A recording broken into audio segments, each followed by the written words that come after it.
As you can already tell by the title of this video, we are going to have yet another heart to heart. Hello, good people. I'm Keke and welcome back to my channel. Thank you so much for coming back, for tuning in. And if you're new here, welcome. I saw that my numbers have hiked a bit, and I want to say thank you to everybody that's been subscribing. And if you haven't already subscribed and you're watching, please subscribe. All right, now that that's out of the way, I did a video not so long ago speaking about leaving the JW organization. And in this video, I will be answering a question that many of you left in my comment section in that video, asking me why did I leave.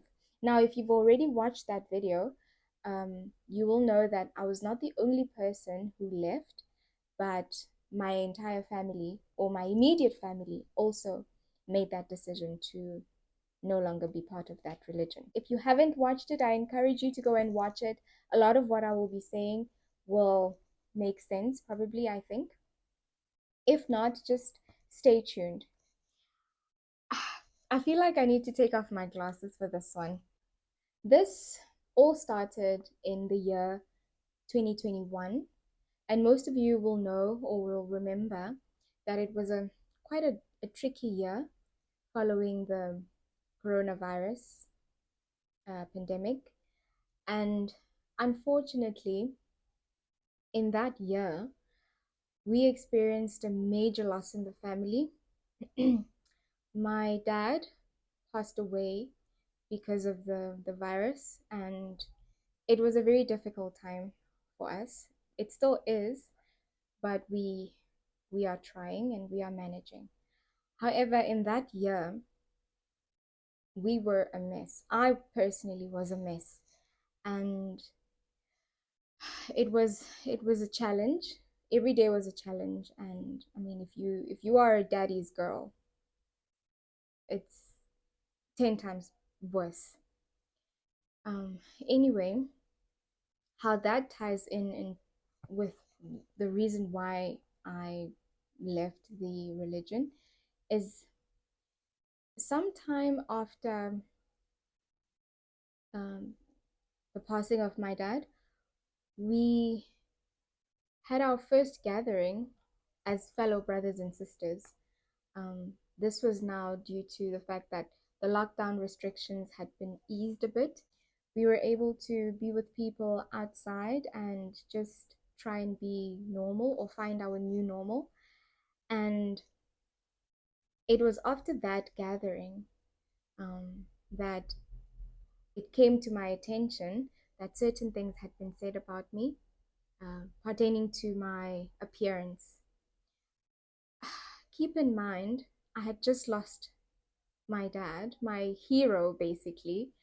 Um, of course, I was probably a mess and didn't look my best or how they last saw me. It was after a long time of not being around people due to lockdown.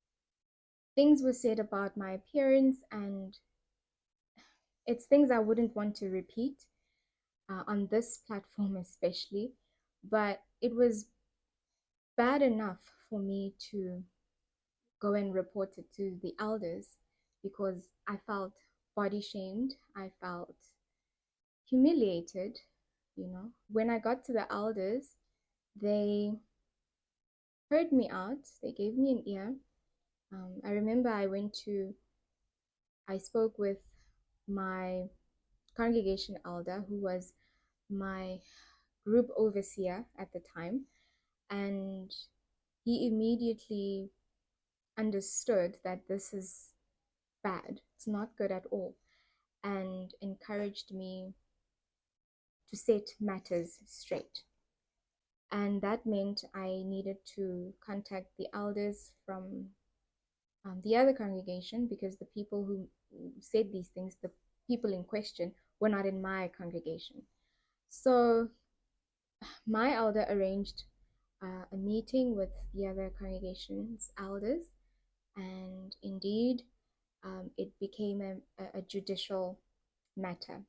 Now, if you're not familiar with the terms, for those of you who aren't familiar with the terms, if it becomes a judicial matter, more than three elders, it's a case, and it means it's really bad. I mean, the what was said was not just harmless gossip. It was slander, and slander is a punishable offense. But my intention when I went to the elders, it was not to get anybody punished or disciplined or anything like that. I just wanted clarity because my reputation was being tarnished. I just wanted, I would have appreciated an apology also. So that's the outcome I was hoping for going in. How everything else unfolded is what really got to me. It was very unsettling. I remember when I mentioned it to one of the elders, he said to me, he asked me, who are the people in question? And I explained it's Sister So and so. And I remember he said something that didn't quite sit well with me. He, after I told him who this person was, he went, "Oh, it's a pioneer sister who's married to this brother who's an elder. So this must be a misunderstanding." So to me, it felt like because the people in question or the person in question is somebody who has a certain title in the organization, they it's almost as though they are not capable of being wrong or being the ones who are indeed involved in this matter. So that was something that I didn't appreciate. Um, Another thing that happened was that the way the matter was handled, we I say we because you can't go through something like this, a judicial committee case, without there being witnesses. So they were witnesses, and so this matter was dragged. I remember it started in 2021 November, and it carried on right into the following year, um, and it just kept on dragging. I recall about 8 different elders um, handling this case. We were just being passed from one elder to another, and it was just the level of incompetence in during those sessions was mind blowing. I mean, things were handled very poorly. I was made to feel like all of this was my fault because the people in question were all pioneer sisters. Um, and it was as if there's no way that these sisters who were involved could say such things. They themselves, the sisters, they denied everything, even though there was a witness who said, "But this is what you told me. This is what you." They just denied everything, and I was made to feel so small. I felt completely belittled because as a Christian or as somebody who respects themselves and who has values and who is set in their beliefs, being spoken of in that manner is the worst thing because the things that were said implied that I was leading a very a double life, an unclean life, which I took very personally. I took offense to that, quite frankly. And I felt it was very unfair for for them to just say things like that. Another thing that really made it bad was that part of the reason that was mentioned about why I looked the way I looked um, was they mentioned that it was because of losing dad, and so because I I lost my dad, this was now the things I was doing to cope with his passing. I mean, it was just terrible, terrible things. And the fact that they everything was being denied, that just made it worse because all I wanted was to just set matters straight, and an apology would have been it for me. That apology did eventually come, but after many unnecessary sessions with the elders and different elders every time having to retell the story, being triggered every time, it was terrible. So the sister eventually came to apologize. This is an elderly sister. She's old enough to be my grandmother. And the other sister is old enough to be my mother. Both pioneer sisters. I looked up to them. They inspired me to start pioneering. And that's another thing. I couldn't understand why they would, do such. But anyway, she did come to apologize. And to me, that just solidified the fact that, you know what, this was true. This is true. It happened. And she apologized. And I remember in her apology, she said, you know, um, I only said that out of concern, you know. So she attributed those things that were said to me to a sense of concern. But to me at that time, it was like, then why didn't you say, just ask me or ask my mom? Or if you are concerned about somebody, you don't go and speak badly about them, you know. I accepted her apology. I Because that's all I wanted from the get-go. It's what I needed, in fact. So I did accept her apology, but it really cost me more emotional. It drained me emotionally. And the way the elders handled it, really, it made me question a lot of things. Because, if you are made to feel like you are the one who's wrong, though you're the victim, or, I just felt like I couldn't trust the elders anymore because of how they handled it. And I remember this was another thing that felt like, wow, how incompetent, what's going on? One of the elders, he called me one morning on my personal phone number and he asked for money. I couldn't understand because he was an elder who was part of this um, judicial committee handling this very sensitive matter, and he calls and asks me for money. Now, I understand people's circumstances are, you know, different, and in the organization, uh, we were, they are encouraged to lead a simple life, not pursue material things. He didn't have much, but I feel like asking me for money was now another thing that bothered me. It was not ethical, I feel, you know. It almost felt like he was asking me to pay him off so that they can, I don't know. It just didn't feel right. Um, which again speaks on the matter of competence. That's not something you do, right? Or at least that's what I thought. My goal was to ensure that whatever it is that they were saying about me is not true. Not a single word of it was true. And at the end of the day, it all came clear that, okay, with the apology and everything, um, matters were set straight.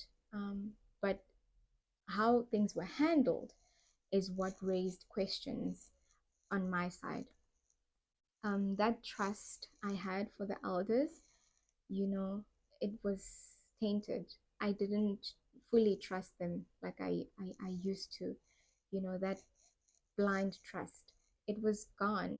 Because of that, I opened myself up to doing research because I wanted to understand, is this really truly how things are handled?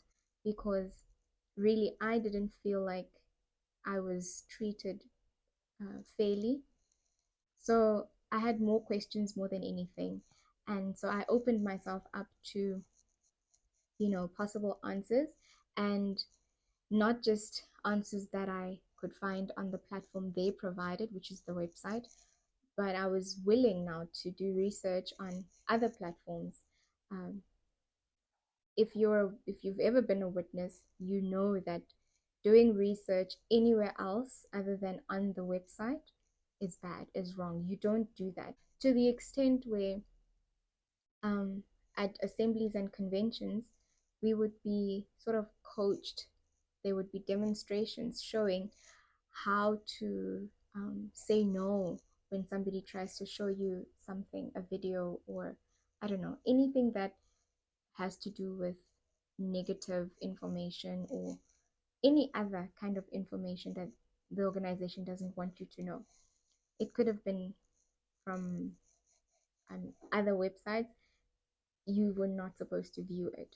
So at this point, because of my personal experience where I felt, you know, I wanted answers, I was very curious. I allowed myself to, be okay with digging a little deeper elsewhere, not necessarily just on the platforms they provided. Somebody really close to me showed me a document that spoke about some of the teachings of the Watchtower. And at this point, I allowed myself to, go through that document. And to my surprise, what was written there was actually quoted from Watchtower articles. And I couldn't believe it.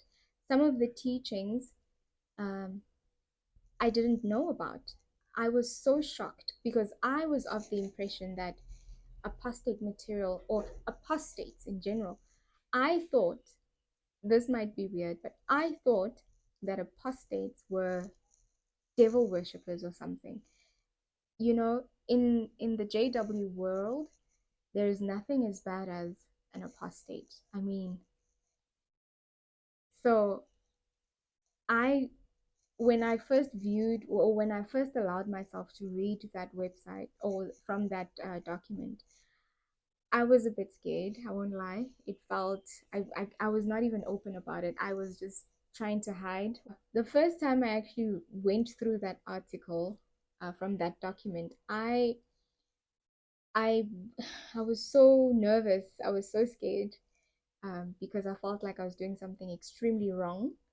But yeah, I was able to show my mom, or tell my mom about what I had read, because I was wondering, is she aware of these things? My mom, she was my Bible teacher, so I was able to come to her and talk to her about anything. Um, it could have been anything. I would have been able to talk about it with my mom. So it was not difficult to go to her with such. I didn't even have to worry about being reported to the elders because I'm now viewing apostate material.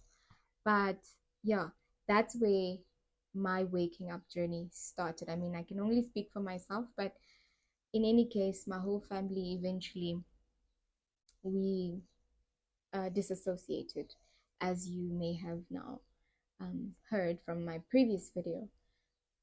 But yeah, that's how it started. My personal experience where I felt matters weren't handled fairly, which then led to the trust being shattered, um, and me wanting to do research.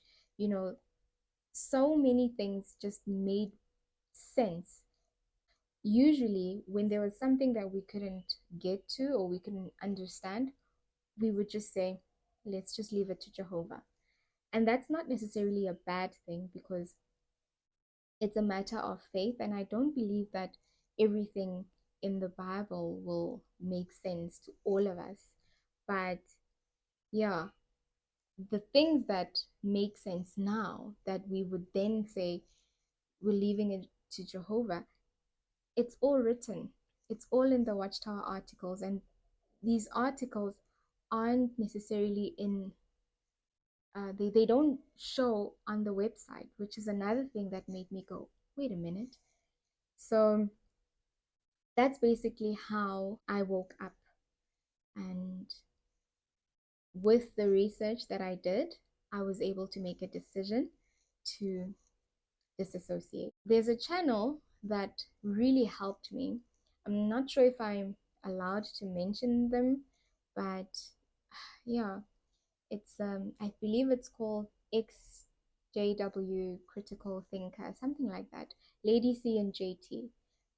That couple, the level of research that they did or that they do is impeccable. So from that platform, I was able to also do my own research because whatever they showed and discussed, I could be able to go and research it and find it. And that's where I was able to really put two and two together and make my personal decision. And so far, I am very happy with my decision. And that's the why. I hope I answered the question why. Maybe I'm leaving lots of things out, but I guess that's okay. Many other things happened, but for me personally, this was the last straw.